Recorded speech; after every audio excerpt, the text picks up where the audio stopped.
नमस्कार. ब्रेकनंतर पुन्हा एकदा आपलं स्वागत आहे. हांडेवाडीमध्ये एकता युवा प्रतिष्ठान फाउंडेशनचे संस्थापक अध्यक्ष आरपीआय पुणे शहर संघटक सचिव विशाल धावारे यांनी दरवर्षाप्रमाणे यंदाही डॉक्टर बाबासाहेब आंबेडकर यांच्या जयंतीनिमित्त विविध उपक्रम आयोजित केले होते. यावेळी संविधान प्रत वाटप करून आंबेडकर जयंती मोठ्या उत्साहात साजरी करण्यात आली. याप्रसंगी शासन नियुक्त नगरसेवक राजेंद्र भिंताडे, जिल्हा परिषद सदस्य स्वातीताई टकले, आरपीआय हडपसर विधानसभा अध्यक्ष राजू कांबळे, पुणे शहर आरपीआय उपाध्यक्ष महादेव कांबळे, हांडेवाडीचे तंटामुक्ती समिती अध्यक्ष Ramdas Nawale, doctor Anand Kamble, Suryakant Jagtap, Nikhil Hande, Sunil Gaikwad, reel celebrity Vidyatai Kamble, director Leena Modi, fashion model Varsha Asalkar, Bhajapa नेत्या स्मिता गायकवाड, छावा पुणे जिल्हाध्यक्षा जॉयसी तुपसुंदर, सुजाता गायकवाड, मारुती गायकवाड, राष्ट्रवादी प्रदेश सचिव दीपाली कवडे, पोलीस पाटील रोहिणी हांडे, गंगातारा आश्रमाच्या संचालिका नीता भोसले, राष्ट्रवादीच्या नेत्या अश्विनी वाघ, रोहिणी क्षीरसागर, मीनाक्षी आहिरे, स्वाती चिटणीस, सुशीला गुंजाळ, छाया माने, सामाजिक कार्यकर्ते आशिष आल्हाट, मारुती गायकवाड, सूरज गायकवाड, आकाश सरवदे, राहुल सरवदे, अमोल जाधव, सिकंदर सय्यद, सुनील विधाते, सूरज वाघमारे, पूनम धाबारे, बनसोडे, ज्योती धाबारे, कल्पना हांडे, मयूर विरकर, अमोल हजारे, प्रशांत हांडे, संतीश कांबळे, ज्ञानेश्वर सोनवणे,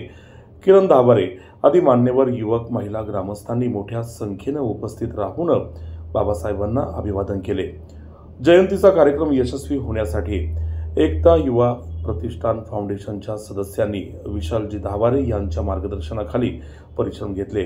पाहूया या जयंतीची एक झलक. जाता जाता एवढं बोलतो की या भारत देशाचं अखंड भारत देश आहे, पण अमेरिकेचे राष्ट्राध्यक्ष बराक ओबामा यांचा मुलगा म्हणला होता की त्यांनी विचारलं होतं की त्यांच्या संसदेमध्ये की तुला कोणासारखं बनायचं. ते म्हणणे की मला डॉक्टर बाबासाहेब आंबेडकरांसारखं बनायचंय, कारण त्यांच्याकडे सर्वात जास्त म्हणजे त्यांचं एक चरित्र होतं की त्यांना कोणी विकत घेऊ शकत नव्हतं आणि त्याचे विचार विकले जाऊ शकत नाही.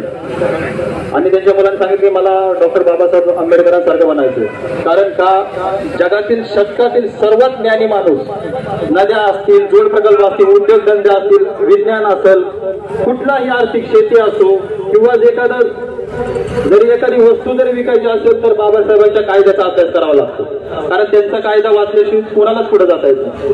तर त्यांनी सांगितलं की जो कोणी अमेरिकेमध्ये गेला असेल तर अमेरिकेच्या समोर कोलंबिया विद्यापीठाच्या समोर बाबासाहेबांचा पुतळा आहे आणि त्याच्यावर लिहिलंय की जगातील सर्वात हुशार व्यक्तिमत्व 32 डिग्री घेतलेला व्यक्ती आहे. आणि जाता तेवढं बोलतो या भारत देशात आणि संविधानाची ताकद बघा. लग्न झाल्यावर 2 भावांना एकत्र राहणं जमत नाही, पण आपल्या भारतामध्ये एकूण 30 राज्य आहेत, 10 धर्म आहेत, 7,500 जाती आहेत, 3,000 भाषा आहेत, हजारो संस्कृती आहेत, पंथ आहे, 45-50 कुटुंब आहेत, 140 कोटी म्हणजे 150 कोटी लोकसंख्या असलेला हा भारत देश आहे.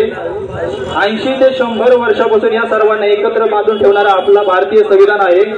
This is the power of Indian constitution. म्हणजे भारत देशाचं संविधान एवढं पॉवरफुल आहे की आपल्या एवढ्या जाती असून 7,500 जाती, 10 धर्म, 3,000 भाषा या सर्वांना एकत्र बांधून ठेवणारा बाबासाहेबांचं भारताचं संविधान आहे.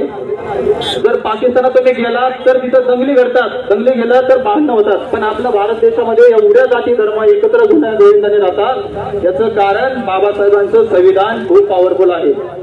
एवढं बोलतो आणि आलेल्या सर्वांचं मान्यवराचं मी स्वागत करतो.